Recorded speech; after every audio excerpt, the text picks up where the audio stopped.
views expressed on this program are those of the hosts, guests, and callers, and are not necessarily those of this station, its management, or other advertisers. You're listening to Transformation Talk Radio.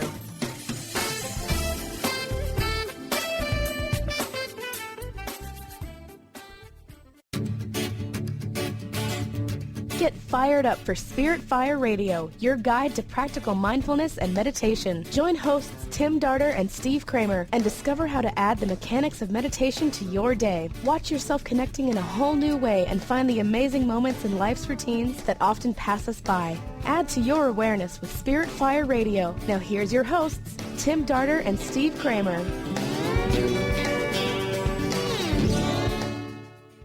Hello, welcome to Spirit Fire Radio. It's great to be with you today. I'm Steve Kramer, and I'm joined today in our Spirit Fire studio at Spirit Fire Retreat Center with Donna Mitchell-Moniak. She's the founder of Spirit Fire, so it's a delight to be at Spirit Fire with Donna, the vision of Spirit Fire. Yeah, thank you, Steve. Always a pleasure to be here. So we are today going to talk a bit about the practice of living awareness, and lovely once again to be sitting across from the woman who taught me personally to meditate through the practice of living awareness, which is just an incredible meditation practice, and it's comprised of 14 steps, 14 tools. And the goal of this radio show is really to show the many ways that these tools are used in our day-to-day, in a sense, how we take the meditation practice off of the cushion and apply it to our lives in every single regard. So every week here at Spirit Fire, Donna leads us through a different step of the practice online, live, and that's something we're always talking about, our free meditation program. And each week we bring a guest on the show who talks about the particular step of the practice and the tool involved in that step to the show. And we talk to them about their lives, about their work, about what it is that they do. And we learn so much about that tool and the way it's applied simply by talking to somebody who sort of embodies the essence of that tool. Well, this week is toroidal flow. And that step talks quite a bit about the torus, which is an energetic mechanism that actually sends energy out into a system, collects information, and brings it back into the system to be processed. And then that, in turn, changes the energy and puts it back out. So in a sense, it's that you reflect the world around you, and your influence upon the world reflects back to you. It's a reporting mechanism, and it's actually a flow that generates energy, so it's self-contained. And actually, toruses are all around us. Our heart is literally a torus. It's what keeps us going. The earth is a torus. Solar systems are torus. Anything that really is constantly expanding, moving, and creating is a torus. So Donna, anything you want? Here you are sitting across from me who knows quite a bit about toruses. Anything you want to add to that, the torus? That was so well said. The off-the-cushion component, I think, is that to see that reflection of the flow of energy that each of us creates. The last two meditations that I've done in this, Monday and Wednesday today, focused upon that we replicate the Earth's magnetic field, and that just as the way that an electrical current is created through the middle channel of the Earth, similarly so we have this middle channel along which our chakras are aligned, and our bodies, our mind, our emotional body, our energy and bioenergy field are aligned. And as that energy current of the world, of information, of the love that we receive, the love that we give, pours through that channel, then we create our fields of existence. And as you say, they interact with all of the fields of other people, they interact with the world, and there you go. We are constantly creating and being created, as you said. Beautifully said, and I've got goosebumps already. I literally have goosebumps because Donna and I just participated in a wonderful conference in Phoenix, Arizona, which was actually wonderful to be in some dry desert heat. It was great. It was called the University of the Seven Rays and Seven Ray Institute. Every year, this organization puts on an international conference and invites people who generally are quite tuned in to that very fact, that we create the world around us, and we are absolutely interconnected. And that which we put out affects everything around us, which in turn affects ourselves.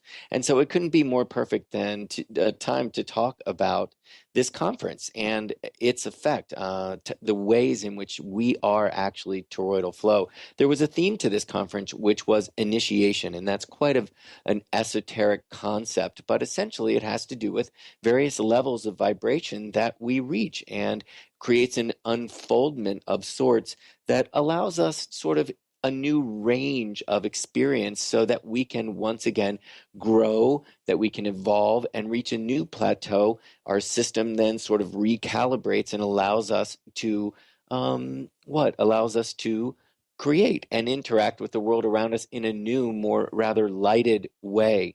So essentially, we all have to see ourselves as part of the human kingdom. This seemed to be a theme that was throughout the conference, that until we understand that, yes, we're in it together, we're in it as a family, we've got friends, we've even got a community, a nation, but really the focus we need to pay attention to is that of humanity.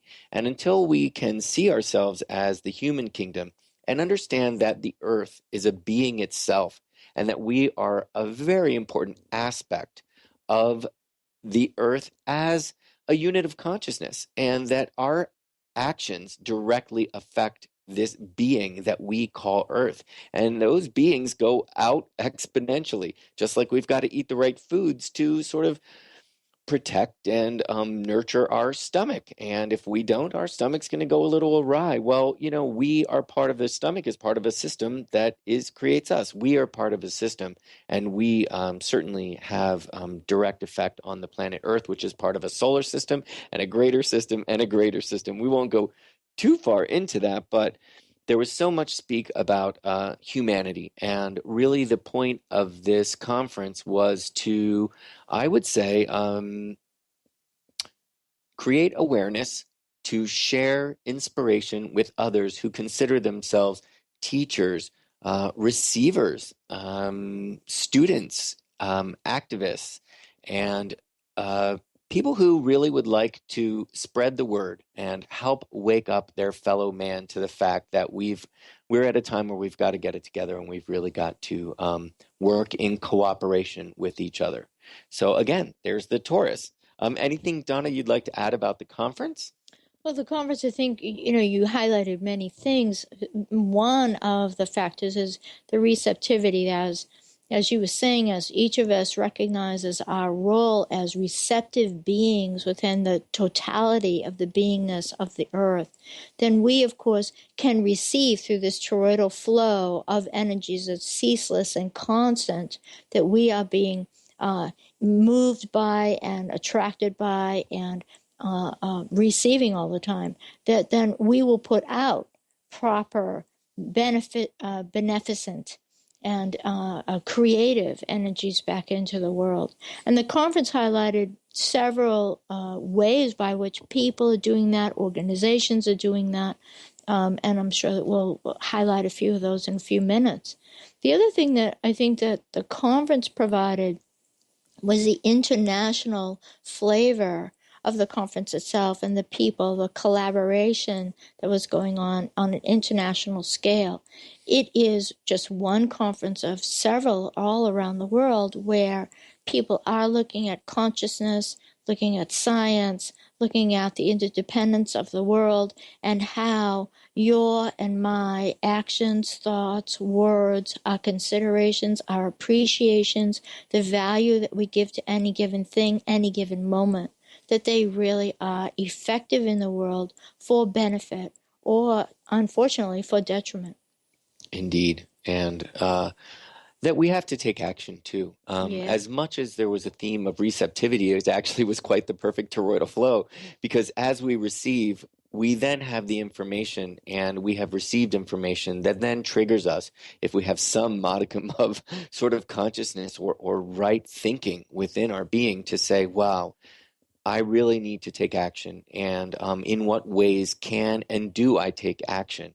I would love to talk about the United Nations. There were several individuals present who gave wonderful presentations on the UN. In fact, there was one each day of the conference, which just goes to show you that goodwill, education, right response to situations that are so easy to ignore, so easy to turn the blind eye and sort of think, well, I know about these problems and that's enough. Really, there are ways that we can take direct action, and certainly through meditation. I will bring it back every time to meditation, because one thing these people have in common, every single person there had in common, was the importance of meditation, the importance of service, and the importance of study. So education, so many writers, so many teachers, and so many students, the endless, the student, the ever student was present, right.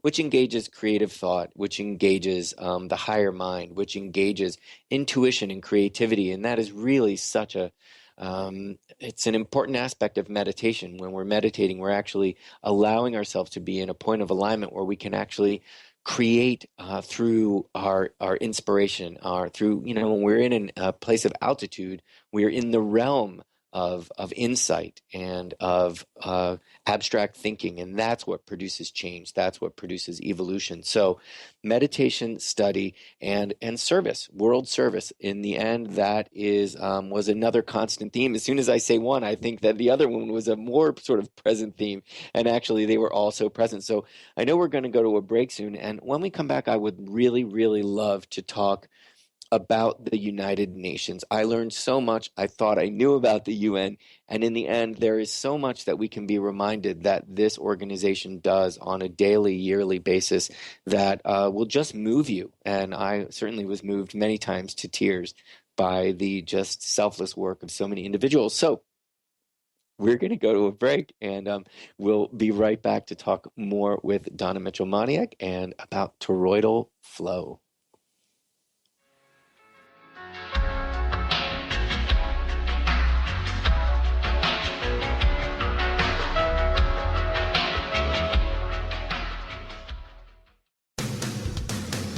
Transformation Talk Radio is dedicated to the education and awareness of Lyme disease. Hey, everybody. Welcome back to Lyme Talk Radio. I'm Dr. Pat, joined here by Dr. Nusheen Darvish. Dr. Pat Basili and Dr. Nusheen Darvish will be bringing the most innovative, groundbreaking information, research, treatment innovations, and stories from those it affects every day. I'm so excited to be talking about this. We have so much to share. Dr. Darvish and I are planning to do is connect the dots. People suffering with all sorts of chronic diseases, it's time. It is time for them to transform. Tune into Lyme Talk Radio and help keep our mission strong. For the loyal listeners out there that have been listening to this incredible show on Lyme disease, we are not going to let you down. We're going to come through stronger and enrich the platform for Lyme disease awareness through Lyme Talk Radio. The message will continue, the conversations will become stronger, and the healing epic.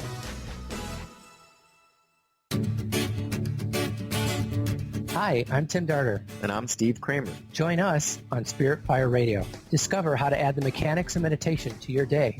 And watch yourself connect in a whole new way. Find the amazing moments in life's routines that often pass us by. Add to your awareness with Spirit Fire Radio. Tune in each Wednesday at 9 a.m. for your weekly guide to practical mindfulness. And to learn more, visit www.spiritfireradio.com.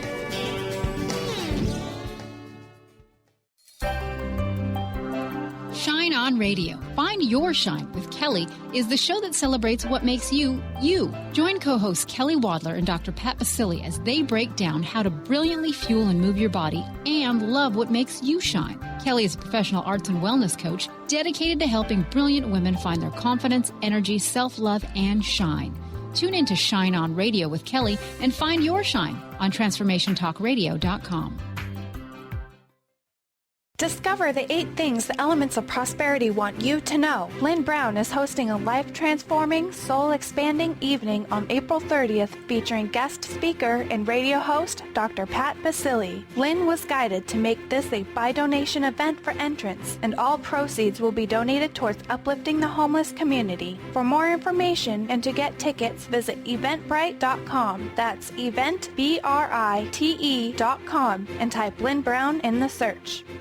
Tune in to The Jen Royster Show, intuitive guidance to inspire your life, each Thursday at 8 a.m. Pacific and 11 a.m. Eastern on TransformationTalkRadio.com. This amazing show is an inspirational hour that will take you on an epic metaphysical journey to discover the spiritual approach to life's greatest challenges. Dr. Jen is an internationally known intuitive counselor, spiritual teacher, and energy healer. Call in for intuitive readings and visit JenRoyster.com for more information.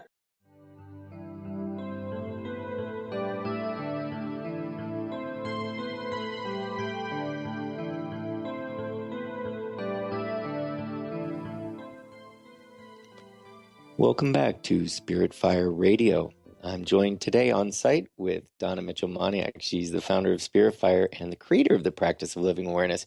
We just got back from a wonderful conference really on global health would be a very simple way to talk about it, from Phoenix, Arizona. And this week on the practice of living awareness, we are covering the step called toroidal flow, which basically says what you put out is what you get back. It is a fundamental principle that if we learn to live by, it's going to be a lot easier for us all. Although, certainly what we get back, what we put out, it's also a learning process. Always. We learn that way. So sometimes it's not so pretty, but in the end, it helps us. It's quite effective in helping us evolve, huh? Absolutely. The toroidal flow is, of course, what everything is. I mean, as spring is springing here in New England, you see the trees flowing. And as they flow, they actually, if you watch the tops of them, they create this vortex at the top. It's because they're trying to draw up the sap, up the fullness of the trunk to then let it out to branches. And then the branches will cause the leaves. And so the whole thing is creating the manifestation of toroidal flow. It's everywhere. Yeah. And that's such a beautiful way to put it, because there was quite a bit of talk about movement and motion at this conference, that it's fundamental. And I know myself as an esoteric healer, in teaching esoteric healing, we often will teach students these triangles and points of energy, and they'll just want to hold that point of energy. And we forget that everything is moving. Everything is actually, it creates a vibration. It creates a resonance and resonant fields. And you're actually working and creating a resonant field, which involves movement. And so that word came up so much about flow and movement, and we really can't stay static. We've really got to keep growing, and that is really a dynamic of evolution that we can't forget that we've got to be in a flow, toroidal flow. We teach that so much in the practice. I don't know how many steps. I would probably say almost every single one exactly. involves, to some level, being aware of the way that something is coming in, the effect it's having on you, and what you are putting out. So And I think that leads to the UN in the respect of the world wars and what was going into humanity with such violence and horror and terror, that humanity itself, at least the leaders of humanity, decided, no, we have to put something else out of ourselves, and that is goodness, kindness, and the well-being of the whole world. And by putting out that intention, then the UN was created, of course, and which we're going to speak a bit about. And those goals of always having at forefront the well-being of the totality of humanity globally, then the UN continues to meet those goals, and I'm excited to talk about that. Yeah, impeccably said. And I love that if the listeners are trying to understand a vortex and a toroidal flow with these meeting points. The UN as an actual structure, if you look at that structure, it's quite modern. There's quite a bit of it's always been one of my favorite buildings my whole life. In fact, I lived in New York City, and specifically moved across to the East River, so in just a little bike ride away, I could sit across the East River and look at this just gorgeous the UN itself looks, most of the buildings are going in one direction, and the UN sits just at the edge on the East River, perpendicular to the flow of most buildings, and it serves almost like a satellite. It looks like a big grid, and you can just sense that it's pointing east. It's pointing to all of Europe, and you can imagine that the architect had in mind that here we sit and we receive the impulses of creating a new humanity, a humanity that just won't stand for the atrocities of war. At least will do its best to try to vision and create a world where well-being is and one the of the forefront. things you just said is actually key, that it faces east. East is where the sun rises. And so it is said all down the ages that the teachings come from the east. Well, the teachings simply represent light.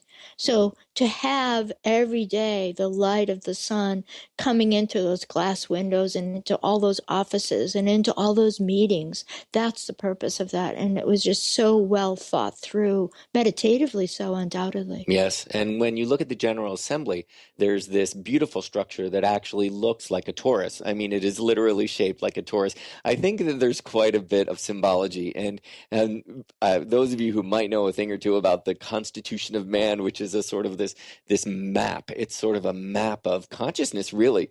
I have a feeling, Donna, you'll laugh at this, that if you look at the actual window structure, that there are 7 rows of windows and then a break and then 7 rows. We've got 7 chakras, and there's a lot of systems of 7 that happen architecturally within our energetic, and I think they actually put that into the building.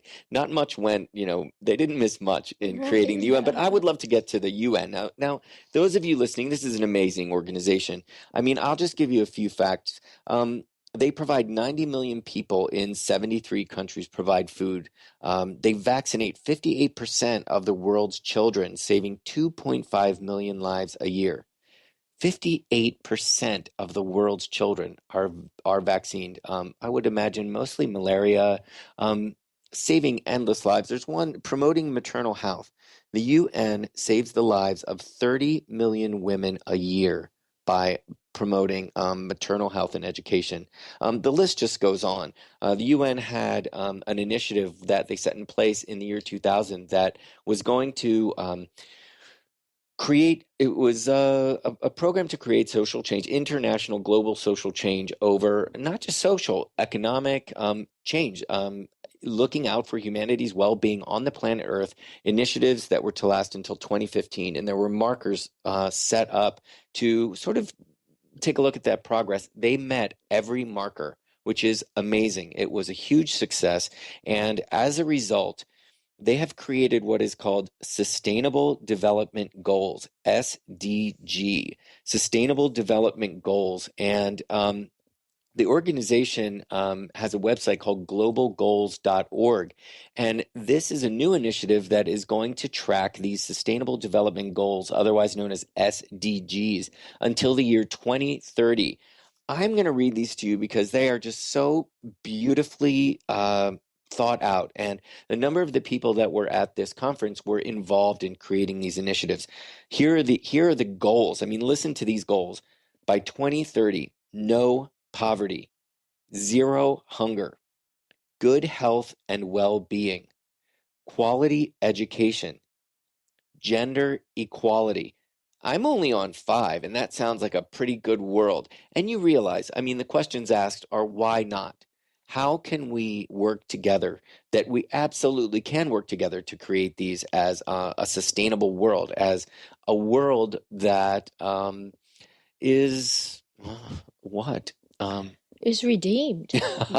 Beautiful, yeah. Uplifted, I mean, redeemed is not a religious word. Redeemed is to actually transform the very constitution of our thoughts, of our actions, of the ways that we look at creativity, and to bring forward the genius of the heart, the genius of humanity. And this is what we're talking about. Now, these goals, which, as Steve said, he stopped at 5, and there's several more.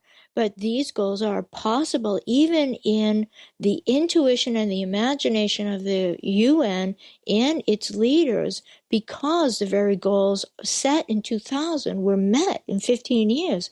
Poverty was reduced overall in the world. Infant death rate, mortality was reduced significantly in the world. More women leaders were elected in the world. So there's these various goals that were themselves necessary as sustainable foundational goals to be met, so that these wider, even more ambitious and more, if you will, illumined, enlightened world goals are at least set before humanity. And peacekeeping. I mean, we can't until we understand peace, the importance of a peaceful world. I mean, when they read the basic rights, the Charter for Human Rights, that was the first thing that the UN established after the two world wars. And basically, number one was that it is a human right to live peacefully, to live without fear. And so many of us take that for granted who do not live in a war-torn nation. And all that trickles down, all of the hardship that trickles down, and that's just most of that is physical hardship. My goodness, you add to that the emotional hardship, mental hardship, the spiritual hardship that goes along with that. And we have much here. Certainly, at least in the United States, which means we have much to act with. And so I would just love to read a few more of these. And these are goals. These are goals for the planet, for all of humanity, that the UN and these amazing thinkers and actors and creators are putting in place. Clean water and sanitation, affordable and clean energy, decent work and economic growth, industry, innovation, and infrastructure. That was one of the goals that they met, was getting computers, just getting people hooked in. And you can see that we are becoming a global consciousness, and that sort of communication really helps. Reduced inequalities, sustainable cities, I mean climate action, life below water, life above land, peace, justice, and strong institutions. The list just goes on. So these presentations were just amazing, and just made me really once again understand why I've personally always loved the vibration of that building. The work that is done there is so wonderful. So there's a website called 147billion.org, and as Donna was saying, women. There was quite a bit about the divine feminine, about Earth as a receptive energy. So we're going to go to a break, and when we get back, I'd love to talk a bit with Donna about that, the divine feminine, about receptivity in the toroidal flow. So more on that with Donna Mitchell-Maniak when we get back.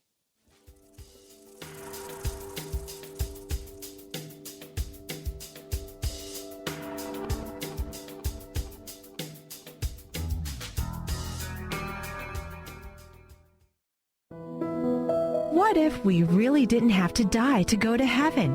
Are you curious about the afterlife or rebirth?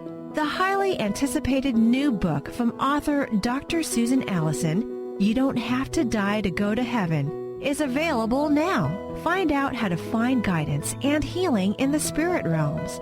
Order the book today and put it on your must-read list for 2016. Visit drsusanallison.com to learn more. Hi, I'm Tim Darter. And I'm Steve Kramer. Join us on Spirit Fire Radio. Discover how to add the mechanics of meditation to your day. And watch yourself connect in a whole new way. Find the amazing moments in life's routines that often pass us by. Add to your awareness with Spirit Fire Radio. Tune in each Wednesday at 9 a.m. for your weekly guide to practical mindfulness. And to learn more, visit www.spiritfireradio.com. Do you want the freedom to spend more time with your loved ones? Travel the world? Live spontaneously? Get ready, because the Chip Justice Show is here. Hosts Dr. Pat Basili and Chip Justice can help you build meaningful success while embracing life. Living a life you love is the end game in this new, inspirational, and empowering show. Positive changes for a life you'll love. Tune in every month on TransformationTalkRadio.com and visit PositiveChangeInstitute.co for more information. Are you ready for a game changer? Sarah Westall is bringing you Business Game Changers Radio. Sarah brings you leading experts, visionaries, and newsmakers who provide the best commentary on big issues and cutting-edge innovations. Sarah's 20 years as a business executive will help you think like an entrepreneur with expertise, energy, and attitude. Tune in to Business Game Changers Mondays at noon Pacific, 3 Eastern on TransformationTalkRadio.com. Tune in to Sheer Alchemy with Leslie Fontaine on TransformationTalkRadio.com and get ready to stir up your passions, remove your blocks, and shift into an entirely new existence. Speaker, teacher, channel, clairvoyant, Leslie Fontaine is a transformation catalyst who channels a powerful energy from source to catapult listeners into living the life they were born to live. Whether it's shifting from scarcity to abundance, from emotional pain into joy, or from illness into health, Leslie will help you step into the true essence and power of all that you are with the help of the Ascended Masters and Archangels. You will not be the same. Visit TransformationTalkRadio.com for show dates and times and LeslieFontaine.com to say yes to explosive abundance.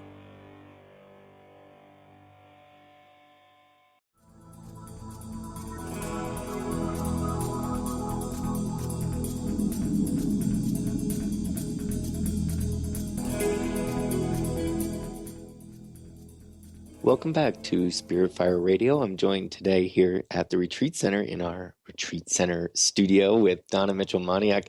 And we've been talking about the UN. Just before break, we were talking about the United Nations and all of the incredible work that they do and the many ways that both she and I were quite inspired at the University of Seven Rays International Conference in Phoenix, Arizona.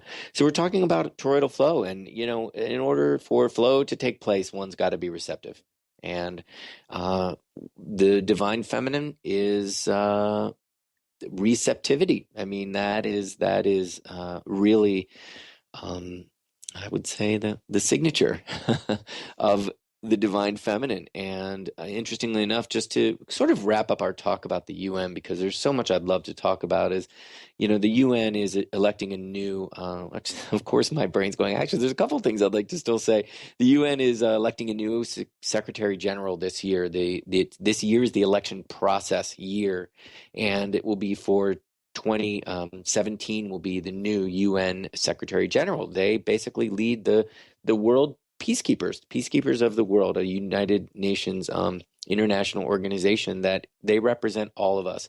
And there is a website that is tracking and informing the world about this decision, and it's called 1for7billion.org. And those are the number 1 for 7 billion, number 7.org. And it's so interesting. This year is very transparent. They are allowing people, anybody worldwide through the internet, to talk about what you'd like to see in a UN Secretary General. What are the issues that are affecting your life? What do you have to say about the quality or the who would you like to represent you as humanity? And I just think that's so wowing. It's not just who do I want to represent my town, my country. This is who I want to represent me as a human being on planet Earth. That floats my boat. I'd love to say that of the majority of the nominees are women this year, and they are almost certain that there's going to be a woman from there. As the list of countries: Bulgaria, New Zealand, Moldova, Croatia, all really strong contenders for the Secretary General this year. So it's an interesting website anyway, 1for7billion.org. They're doing amazing stuff worldwide. And during the breakdown, and I were just saying, you hear these sustainable development goals and you think peace, justice, strong institutions, these are all big, gender equality. You think, well, what part could I play in that? And quite literally, our actions daily, we have every opportunity to create peace in our household, to create peace with ourselves, justice. There is not a day that goes by that there is not an opportunity for you to act from the heart, with conscience, with kindness. That is justice.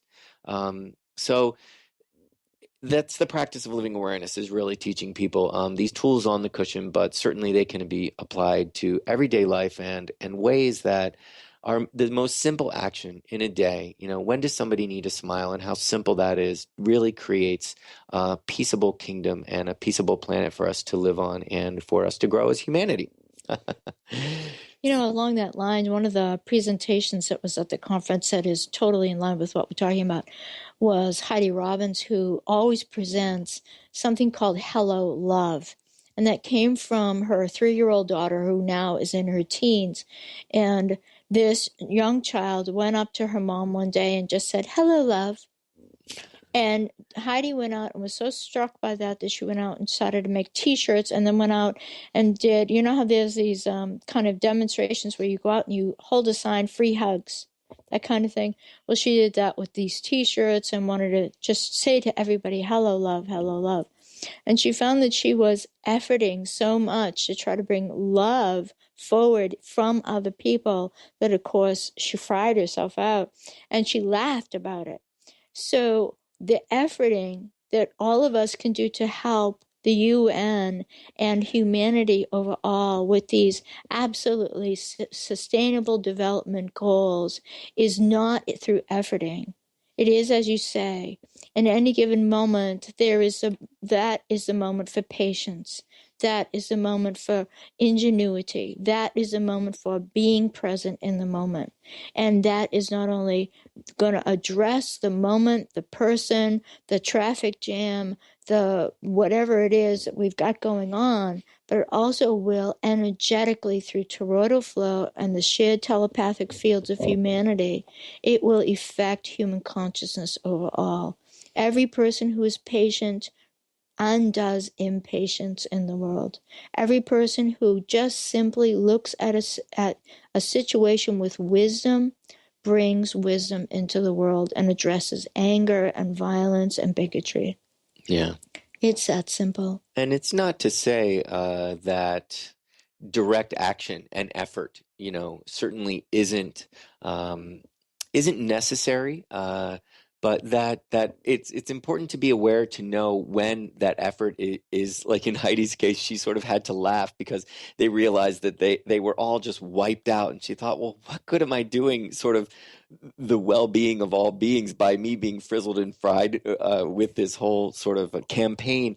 And she realized that within that sort of struggle, she realized that there were simple ways to be love and sort of to hold that energy of hello love, which was for her just being present as hello, I am love. Right. And it fed her, and through awareness she was able to sort of really find an effective way to spread the word and say hello to people with love. One interesting thing is we're holding this pamphlet, and one thing I've noticed on the UN website is they've come up with these beautiful symbols, just these gorgeous universal symbols. And once again, we're reminded that we are finding ways, human beings are ingeniously finding ways to communicate and be one.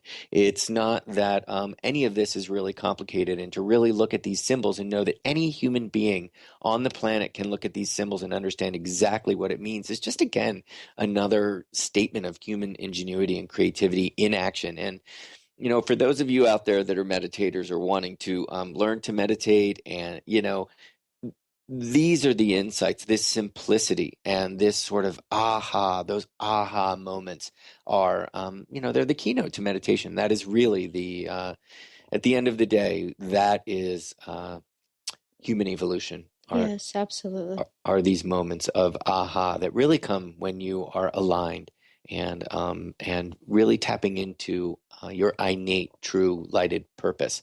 So I would just love to tell you in a moment, one of the presentations that really stood out in my mind, Heidi's, of course, was just joyful. I mean, I was giddy, laughing out loud, just giddy in my seat. There was another woman named Sandra DeCastro Buffington, and she is a storyteller for social change. And you think she works for a creative think tank. You think, what is a creative think tank? What does that mean, storytelling for social change on a grand level? This woman was brilliant. She runs a think tank that is surrounded by the community, hearing what does the community need in any given community. What are your concerns? What are your needs?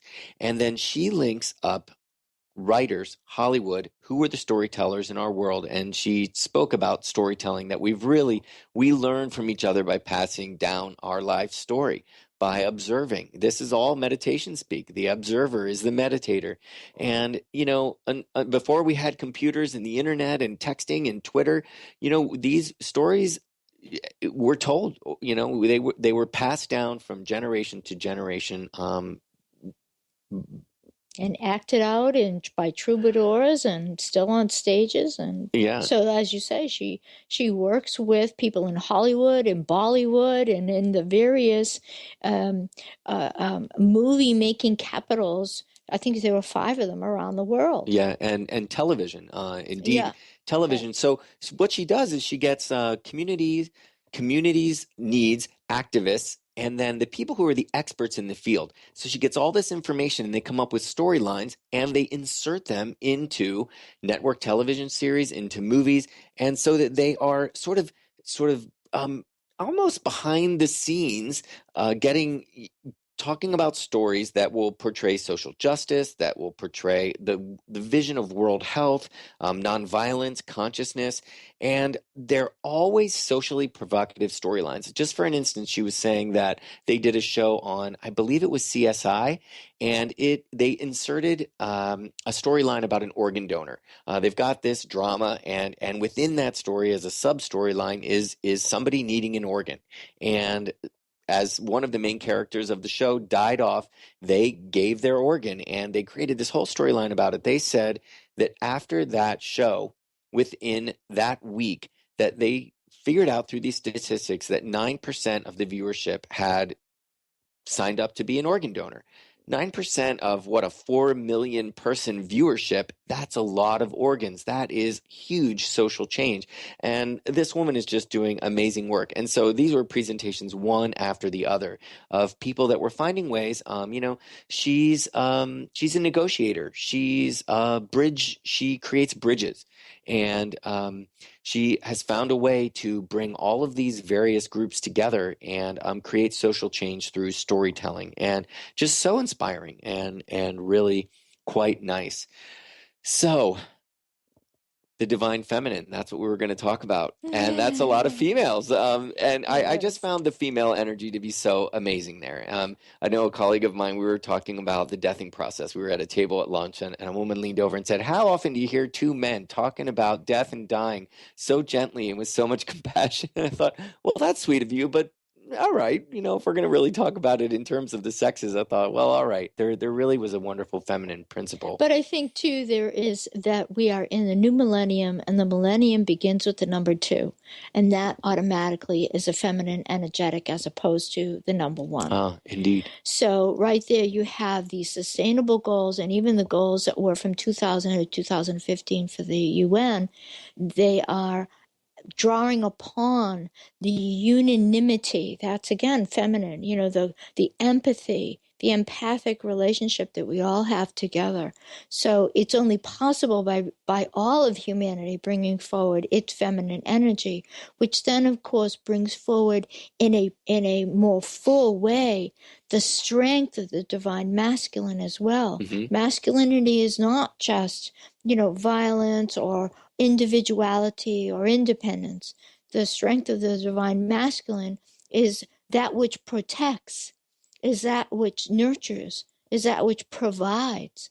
So that's what these sustainable goals are based upon, is actually a divine feminine energy that brings forward the divine masculine just as well. Yeah, balance. So much Completely. about balance. And there you go. Toroidal flow is balance. Yeah. But in that we're talking about the divine feminine, I'd love to talk about the full moon, on a bit as we are getting into the show. We have a very important week. This is a full moon week. And I'd love, Donna, for you just to tell the listeners a bit about the full moon meditations. And this is, there are 3 high moons. I'm going to let Donna talk to you about them quickly. And we are at the second of the 3 high moons. So they are called in many circles. Certainly it's a global initiative. So many people meditating during the full moons. And I would say this week, this full moon, we'll see meditators all over the world meditating on this full moon. So could you tell us a little bit about that? Sure. The 3 high moons are basically the first 3 signs of the zodiac. So we are in the second sign of the zodiac. And it, like I was just saying about the divine feminine, it being the second sign, it has to do with relationship, ultimately. And with this moon, we are looking at the relationship of the highest echelons of human beingness, of meditative states of reality, being in relation to everyday livingness here on earth that all of us live. Ultimately, this relationship is simply to bring forward light, love, and creative manifestation. So it fits right into everything that we've been talking about. And so the Wesak full moon is on.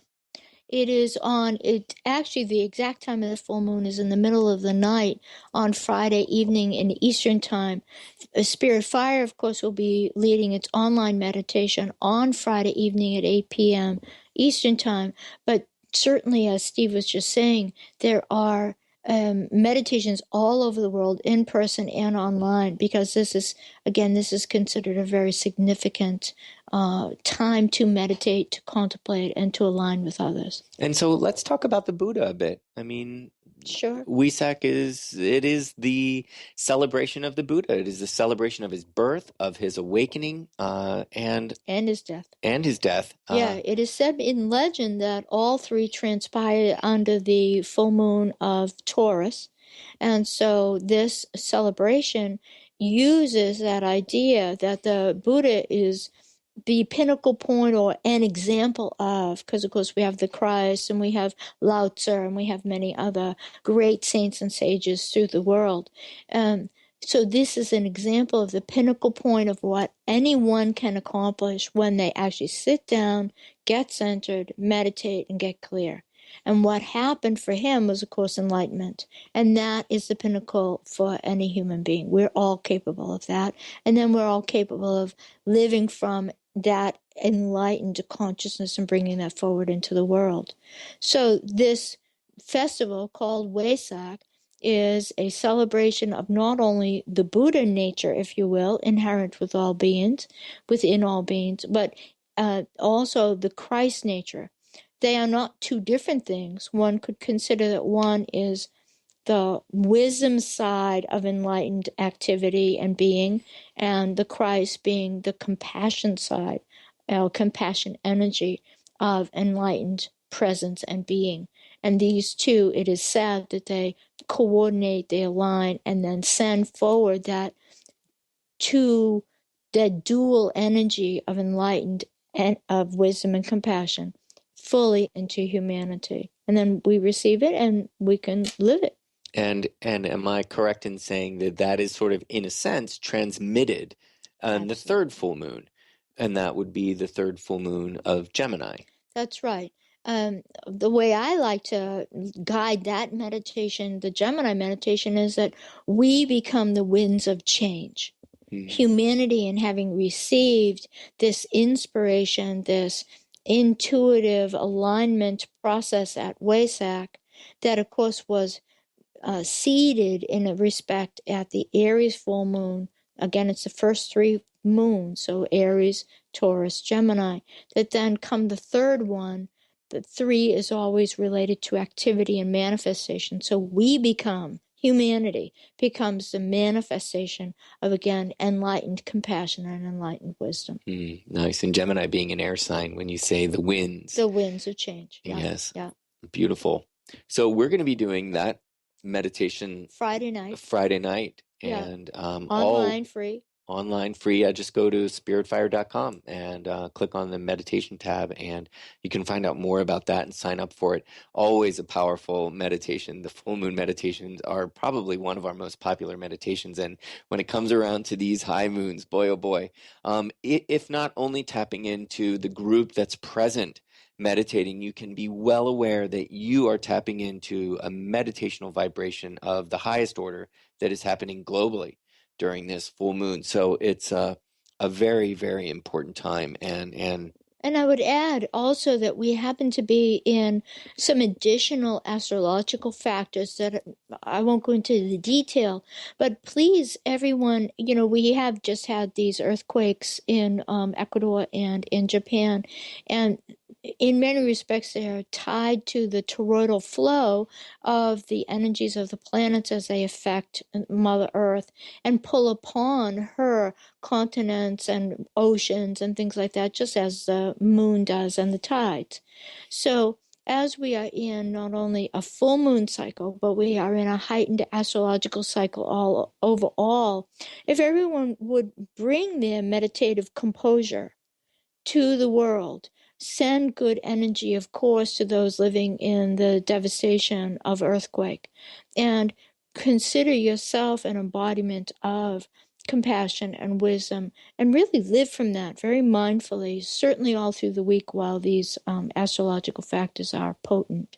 Indeed. And, it's always so refreshing during the conference, and so much we take it for granted, perhaps ourselves, you and I here at Spirit Fire, and in our study, in our meditations, and in our goodwill, in our service, that the Christ energy and the Buddha energy, the energy of the Buddha and the Christ are so compatible. In this conference, there was so much talk. One might listen and think, well, what? The Christ and the Buddha in the same room or in the same conversation? And yet we sort of create these sort of very rigid thought forms around those words and around our ideas of those beings as individuals that actually walk the planet, and sort of take it a bit too much as a story and not tap into the energy that both of these incredible beings put forth. And we have a step in the practice called heart mind. I mean, there you go. If one is only to tap into the energy of the Christ, you realize that it is one of togetherness, of heart, of unity, of compassion, and to tap into the Buddha as one of enlightenment and insight and of the mind, and refining that faculty of the mind. And I also think that as we contemplate more, meditate more, and get into that centered way with ourselves, that we just simply tap into that these qualities are here inside us. That yes, there have been down the ages all the great teachers, the saints, the sages that have gifted us with their teaching, with their philosophies, with their practices. Absolutely. And they are to be honored and revered, and religions are created by them, and etc. However, we want to always touch into that the Christ nature is who and what we are, that the Buddha nature is who and what we are, that the Tao is who and what we are, that, mitakwiyasane, all my relations is who and what we are. So I think that when we collect together under the goals of the UN, or under the goals of having good relations in our family, under the goals of meditating together for world service, then we are tapping into these energies that are simply being highlighted right now under the full moon. Indeed. So perfect timing for this step in the practice, toroidal flow. May we all see ourselves as part of a wonderful kingdom, the human kingdom, and just look around and realize that that person sitting across from you, you have a connection to them by nature. By human nature, you are connected by heart, by mind, as very beings of a kingdom that can do great good, and that the earth is dependent upon you doing great good. So we're at the end of the show. I just want to say, as we only have a couple minutes left, that we here, Donna is going to be leading an amazing retreat. If you are in New England, or if you're anywhere listening globally, fly on in, come to Spirit Fire. It is a practice of living awareness retreat, and we are going to go over all of the steps of the practice in one weekend and touch upon them, on their effect within the whole practice, and ways in which you can use them in your everyday. Donna's going to be leading that. And if I may, that's going to happen just before the Gemini full moon. So again, we can just put that little tincture in there of that your meditation practice actually does make you a whole human being in a global scheme of world change. And it's right there, and it's accessible to you. And we'll find the ways within that retreat. I know, this is really, Donna, I love even having these conversations with you on the radio show, but I can tell you live in person in a meditative, retreat is choice. So that's at Spirit Fire in West Leiden, Massachusetts. And Donna will also be Fruitlands. She's going to be leading a meditation program at Fruitlands. And a small museum in Harvard, Mass. It's the first time they're running meditation classes. I'm really looking forward to this. And if you, again, live in the local area of Harvard, Mass., Middle Massachusetts, drive on down, sign up at fruitlands.org. for that meditation program. Wonderful. It's been great to be with you, Donna. Thanks, as always, for joining me. And on behalf of Tim, who's away today, spiritfireradio.com for past shows. And join us next week. We'll be talking about esoteric healing again. It's one of my favorite topics. And it's going to be a great show next week. So join us with Bonnie Dysinger. She is a wonderful, wonderful teacher and practitioner. So thanks again, Donna. Thank you. Great to be with you all. We'll see you next week. Thank you for listening to Spirit Fire Radio. Tune in each Wednesday at 9 a.m. Pacific Time, 12 noon Eastern, for your weekly guide to meditation and living with awareness. Join hosts Tim Darter and Steve Kramer and discover the ways that consciousness is being cultivated in everyday life. Connect to your day in a whole new way and find the amazing moments in life's routines that often pass us by. Add to your awareness with Spirit Fire Radio.